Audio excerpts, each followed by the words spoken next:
Hormuz প্রণালী থেকে সব মাইন অপসারণ করতে প্রায় ৬ মাস সময় লাগতে পারে বলে জানিয়েছে পেন্টাগন। যদিও এর আগে মার্কিন নৌবাহিনী ২ থেকে ৩ সপ্তাহে একটা সময়সীমা ধারণা করেছিল। পেন্টাগনের একটি সূত্রে বরাতে বার্তা সংস্থা এপি এর এক প্রতিবেদনে এমনটাই দাবি করা হয়েছে। সম্প্রতি মার্কিন কংগ্রেসের হাউস আর্মড সার্ভিসেস কমিটির এক গোপন ব্রিফিংয়ে হরমুজ প্রণালীর মাইন অপসারণ নিয়ে এই তথ্য তুলে ধরা হয়।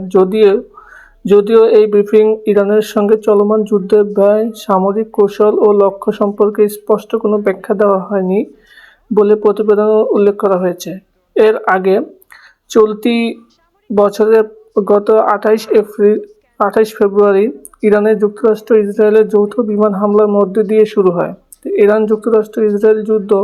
এই যুদ্ধ শুরুর পর আন্তর্জাতিক বাণিজ্য জলপথ হরমুজ প্রণালীর জলমাইন পাতে ইরানের প্রতিরক্ষা বাহিনীর অভিজাত শাখা ইসলামিক রেভলিউশন গার্ড কোর বা আইআরজিসি। তবে প্রণালীর কোনো জায়গায় মাইন পাতা হয়েছিল, তবে তার রেকর্ড ঠিকমতো রাখেনি রেভলিউশন গার্ড কোর।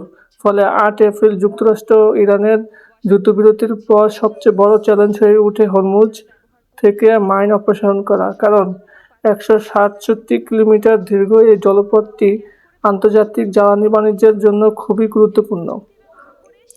বৈশ্বিক জ্বালানি বাজারে মোট সরবরাহের প্রায় চতুর্থাংশ পণ্য এই প্রণালী দিয়ে পরিবহন করা হয়। কারণ ১৬৭ কিলোমিটার দীর্ঘ এই জলপথটি আন্তর্জাতিক জ্বালানি বাণিজ্যের জন্য খুবই গুরুত্বপূর্ণ।